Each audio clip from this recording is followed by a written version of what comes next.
जय जोहार, जय छत्तीसगढ़। नमस्कार, मैं पुष्पा साहू और टीजीपी मीडिया में आप सभी का स्वागत है। देश में बढ़ रहे बलात्कार को लेकर सर्व आदिवासी समाज ने निकाली मशाल रैली। आइए देखते हैं उनकी क्या क्या मांग है।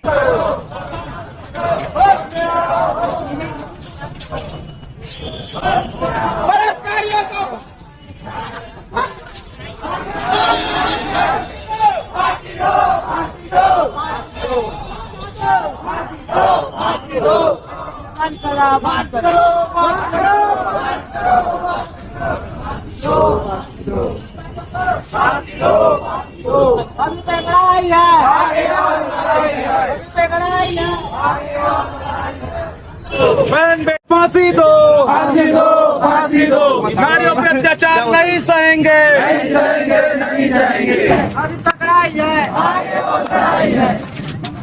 संक्षिप्त में जानकारी बताइए सर, परिचय देते हुए। जी, मेरा नाम राजीव ध्रुव है और मैं छत्तीसगढ़ सर्व आदिवासी समाज का प्रदेश महासचिव हूँ, युवा प्रभाग का। आप जो देख रहे हैं ये हमारे सर्व आदिवासी समाज के तरफ से जो बंगाल की घटनाएं हुई हैं, हमारी डॉक्टर बहन के साथ बलात्कार हुआ है, सरगुजा में हमारी एक बहन आदिवासी बहन उनके साथ बलात्कार हुआ है, अभी हाल ही में बस्तर में घटना घटित हुई है। तो ये पूरा आदिवासी के ऊपर अत्याचार हो रहा है। इसमें ना केंद्र सरकार ध्यान दे रही है, ना राज्य सरकार ध्यान दे रही है। हर तरफ से हमारे आदिवासी समाज कहीं ना कहीं प्रताड़ित है। हम चाहते हैं कि इसको तत्काल बंद किया जाए और केंद्र सरकार वहाँ पे संज्ञान ले और वहाँ पे जो डॉक्टर बहन है उनको न्याय मिले। और हम यहाँ छत्तीसगढ़ की बात करें तो रायगढ़ की जो बहन है जिनके साथ सामूहिक बलात्कार हुआ है, उन बलात्कारियों को तत्काल फांसी की सज़ा हो। फास्ट ट्रैक में कोर्ट चलना चाहिए और तत्काल उन्हें हम फांसी की सज़ा की मांग करते हैं। वैसे ही बस्तर की घटना है, बस्तर में भी वैसे ही हो। जो आदिवासी समाज के माताएं बहना या अन्य बहनाओं के साथ, हम ये नहीं कह रहे हैं आदिवासी समाज की महिलाएं, लेकिन हम जहां तक देख रहे हैं वहां पे आदिवासी समाज की महिलाएं ज़्यादा प्रताड़ित हो रही है। इसलिए हमारे जो यूथ है, आज देखिए पूरा बिलासपुर से यूथ यहाँ पे चल के आए हैं और हमारे दिल में आक्रोश है कि आज हमारे पूरे भारत देश में कहीं हमारी माता और बहनें सुरक्षित नहीं है। हम सरकार से यही कहते हैं कि इसको तत्काल रोका जाए, नहीं तो कुर्सी खाली करने के लिए तैयार रहें। ये हमारी मांगे हैं। मैं तो यही कहना चाहूँगा कि जो बेटी बचाओ बेटी पढ़ाओ का जो नारा हमारे भारत सरकार ने दिए हैं, मैं उन पे अमल होना। ऐसा नहीं कि एक बेटी के साथ बलात्कार हो, दूसरे बेटी के साथ बलात्कार हो रही तो उसमें मौन धारण है। ये कहाँ का न्याय है? हम न्याय चाहते हैं। सब हमारी बेटी है, भारत की हमारी बहन है, हमारी माता है। तो हम आज आदिवासी समाज आक्रोशित इसीलिए है कि कोई भी माता और बहन के साथ ऐसी होते हैं उनके तत्काल फांसी की सजा के हम मांग करते हैं। मैं बता दूं, अगर हमारी मांगे मानी नहीं जाती है तो हम उग्र आंदोलन और प्रदर्शन करेंगे। अभी तो ये बिलासपुर में हुआ है, हम पूरी छत्तीसगढ़ में ये करेंगे। उसके बाद भी अगर नहीं होगा तो हम चक्का जाम, रेल रोको आंदोलन भी करने को तैयार हैं। जी, जो आप लोग देख रहे हैं, अभी जो समाज है वो असंवेदनशील हो गया है। संवेदना होती तो आज आपको यहाँ पर लड़कियों की, जो महिलाओं की संख्या है वो ज़्यादा दिखती। तो कहीं ना कहीं समाज में ऐसा है कि हम बेटियों को बाहर ना निकालें। बाहर निकालने का ये अर्थ नहीं है कि हम उनकी स्वतंत्रता को रोक रहे हैं। उनका ये अर्थ है कि हमारे यहाँ बेटी बहन के साथ कैसा कुछ मत हो जाए। जैसे आप अभी कलकत्ता का देख रहे हैं, अभी आप देहरादून का देख रहे हैं। क्षेत्र अलग है लेकिन एक ही है कि महिलाओं पर जो अत्याचार हो रहा है वो चीज़ को रोका जाए।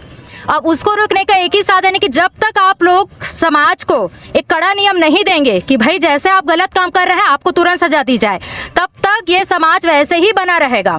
और उसी चीज़ को रोकने के लिए हम जो कुछ बहनें हैं यहाँ पर आगे आई हैं, ताकि और जो बहनें हैं उनमें भी जो एक तरीके से डर आ गया है कि हम बाहर निकलेंगे हमारे साथ कुछ हो मत जाए, तो वो जो डर है वो बाहर निकले।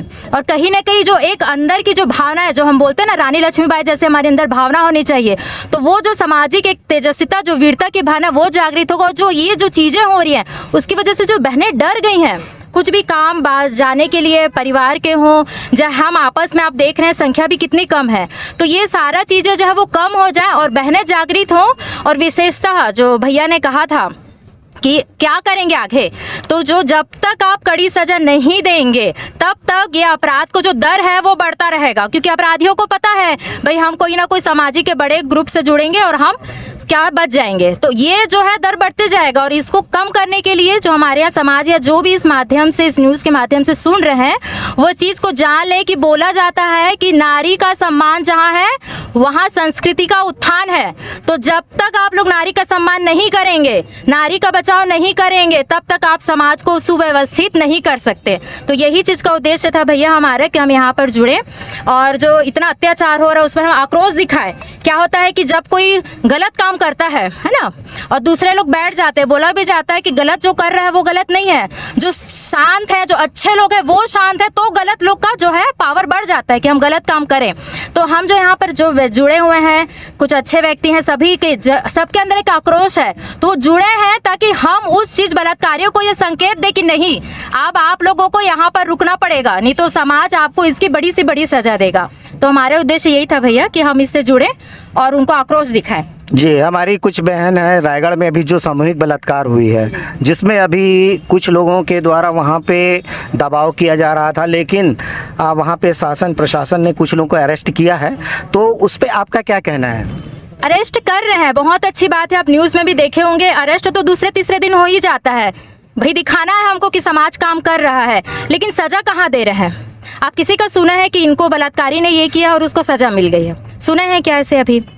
तो भाई आपके आज का पता चल रहा है, आज का नेट का इंटरनेट का ज़माना है, तुरंत पता चल जाता है कौन अपराधी है। दूसरा दिन आप सज़ा दीजिए ना, क्या चीज़ के लिए आप रोक के रखे हैं? तो आप क्या कहना चाह रहे हैं कि वो जो रायगढ़ की जो घटनाएं हैं उस पर आप क्या मांग करना चाह रही हैं सरकार छत्तीसगढ़ से? सीधा फांसी का भैया, जो आपराधिक हैं उनको आप फांसी दीजिए, ताकि और ऐसा आप उनके सामने एक उदाहरण प्रस्तुत कीजिए कि दूसरा बलात्कार यदि सोचने के पहले, या कोई भी आपराधिक तत्व, बलात्कार नहीं और भी कई जो नारियों पर अत्याचार हो रहा है, वो चीज को सोचने से पहले वो व्यक्ति डर जाए कि मेरे साथ आगे चल के ये हो सकता है। जी, तो आपका शुभ नाम? डॉक्टर प्रियंका नेतम। जी, जैसे कि आप सब देख रहे हैं यहाँ पे कि आदिवासी समाज के बहुत सारे हमारी माता और बहनें भी आई हैं, हमारे युवा साथी यहाँ पहुँचे हुए हैं, और हम जानना चाहते हैं कि हमारे बहन यहाँ पे खड़ी है, उनसे हम लोग जानते हैं कि आज ये मसाल जो रैली है उससे आप क्या संदेश देना चाहते हैं, और जो बलात्कारी है उनके लिए आपका क्या कहना है? मैं संदेश यही देना चाहूँगी, अभी आप देखे हैं कोलकाता में जो हुआ है कांड हमारी डॉक्टर बहन के साथ में, हम उनके समर्थन में आज यहाँ मोमबत्ती की जो रैली है और अपना जो विश्व आदिवासी जो दिवस के जो यहाँ जितने भी हमारे समक्ष आदिवासी भाई बहन हैं उन लोगों के साथ हम मिल करके बिलासपुर में एक मसाल रैली निकाले हुए हैं। और हम यही चाहते हैं कि विश्व में जो रैली निकाली गई है वो रैली चलते ही रहे, क्योंकि रुकना नहीं चाहिए। जब तक कि अपराध चलता रहेगा रैली हमारी थमेगी नहीं। हम चाहते हैं कि अपराध रुके, और रुके उसके बाद में जो घटना किया गया है जो घटना किया गया है उस अपराधियों को सज़ा मिले, ताकि अगला आदमी उस काम को करने के लिए डरे कि हम अगर ऐसा करते हैं तो हमारे साथ क्या होगा। तो हम यही संदेश देना चाहेंगे, जितने भी हमारे यहाँ सर्व आदिवासी समाज के भाई हैं उनके माध्यम से हम यही संदेश देना चाहेंगे कि अपराध को सिर्फ हमको रोकना है, और हम अपराध के लिए जितने भी हमारे यहाँ भाई खड़े हैं उनके लिए हम यही कहेंगे कि आगे तत्पर हम खड़े ही रहेंगे सब लोगों के लिए। शुभ नाम? शशि ध्रुव। नाम पहले परिचय देंगे जी। धन्यवाद पत्रकार महोदय जी, आपको सबसे पहले मेरा नाम लौसीदार है और मैं अभी छत्तीसगढ़ सर्व आदिवासी समाज का युवा प्रभाग का जिला अध्यक्ष हूँ। जी, आपकी अभी जो मसाल रैली है, आप क्या संदेश या क्या ऐसे मांगे हैं कि आप यूथ लोग इतने लोग आए हैं, देख रहे हैं सैकड़ों की संख्या में है, तो आप क्या कहना चाह रहे हैं? सबसे पहले मैं बता दूं कि हम जो हमारे पुरखा है बिरसा मुंडा जी, शहीद वीर नारायण जी, ये सब हमारे बलिदान पुरुष है, और इसके चलते ही आज देश दुनिया टिकी हुई है। तो हम अपने इतने बलिदानी पुरुषों का शहादत को ऐसे जाने नहीं देंगे, और हम अपना जितने भी हमारी माता बहन हैं उसके सुरक्षा के लिए हम समय आने में हम अपना भी बलिदान कर देंगे। और हम भविष्य में चाहते हैं कि ऐसे जघन्य जैसे अपराध, दुष्कर्म जैसे अपराध और कभी किसी के साथ ना हों। और हम शासन प्रशासन से यही मांग करते हैं कि इसमें शासन प्रशासन रोक लगाए और इसको संज्ञान में ले, और अपराधियों को सख्त सख्त कड़ी सजा हो। जी, सर आप बताएंगे कि आपको और कहाँ से समर्थन मिल रहा रहा है और आपने जो यहाँ पे अब मसाल रैली किए हैं, बड़ी लंबी लाइन थी आप लोगों की, तो आप ये इसके माध्यम से क्या संदेश देना चाह रहे हैं? सबसे पहले तो मैं अपना नितिन प्रधान मेरा नाम है और मैं तखतपुर विधानसभा से आया हूँ, जो बिलासपुर मेरा ज़िला है। और हमारा समर्थन यहाँ पूरा छत्तीसगढ़ से मिल रहा है। कई भाई हमसे फेसबुक में जुड़े हैं, इंस्टा में जुड़े हैं, जो आ नहीं पाए यहाँ। लेकिन हम इतना ही कहना चाहेंगे कि नारियों के सम्मान में हम ईंट से ईंट बजा देंगे और नारियों पे ऐसा सरकार कानून बनाए कि ना वो नाबालिग देखे कुछ नहीं, सीधा बलात्कारियों को फांसी दे, ताकि बलात्कार करने वाला भी 10 बार सोचे करने से पहले। डायरेक्ट फांसी की मांग करते हैं हम, बस इतनी कहना चाहूँगा। लेकिन हमारे संविधान में तो नाबालिग के लिए थोड़ा सा प्रावधान कर दिया, तो हो सकता है कि इससे कुछ अपराध और बढ़ रहे हैं क्या? बिल्कुल, नाबालिग कह के सरकार अपराधियों को संरक्षण देती है, उनको सुविधा दिया जाता है और आरोपी खुलेआम घूमते हैं, जिनसे उनका हौसला और बुलंद होता है। और हमारी बहन बेटियां कहाँ तक सुरक्षा के घेरे में हैं, वो घर से बाहर निकली तो भी सुरक्षित नहीं है। घर के आंगन में रेप हो जाता है, छत में रेप हो जाता है, कहीं भी रेप हो रहा है। रेप की घटना इतनी बढ़ चुकी है भारत में कि अब नारियों को सुरक्षा कैसे दिया जाए ये भी सरकार को पता नहीं है। और वो ना अपने पूरा फेलियर है, अपने कार्यकाल में फेलियर है नारियों के सम्मान में, उनको सुरक्षा देने में। जी, जैसे कि आप सब देख रहे हैं यहाँ पे कि बिलासपुर के सर्व आदिवासी समाज के हमारे युवा प्रभाग के पूरी टीम यहाँ पहुँची हुई है और सभी ने कहा है कि नारी के सम्मान में ईंट से ईंट बजा देंगे बोल रहे हैं। तो हम सरकार से मांग करेंगे, केंद्र सरकार से, राज्य सरकार से, कि इस पर तत्काल संज्ञान ले और जो अपराधी है उसको कड़ी से कड़ी सजा दें। धन्यवाद। मैं राजीव ध्रुव, बिलासपुर से। नारियों पे अत्याचार करना बंद करो, बंद करो, बंद करो, नारियों पे अत्याचार करना बंद करो, बंद करो, बंद करो, आदिवासियों पे अत्याचार करना बंद करो, बंद करो, बंद करो। केंद्र सरकार होश में आओ, होश में आओ, होश में आओ, केंद्र सरकार होश में आओ, होश में आओ, होश में आओ। बलात्कारियों को फांसी दो, फांसी दो, फांसी दो, बलात्कारियों को फांसी दो, फांसी दो,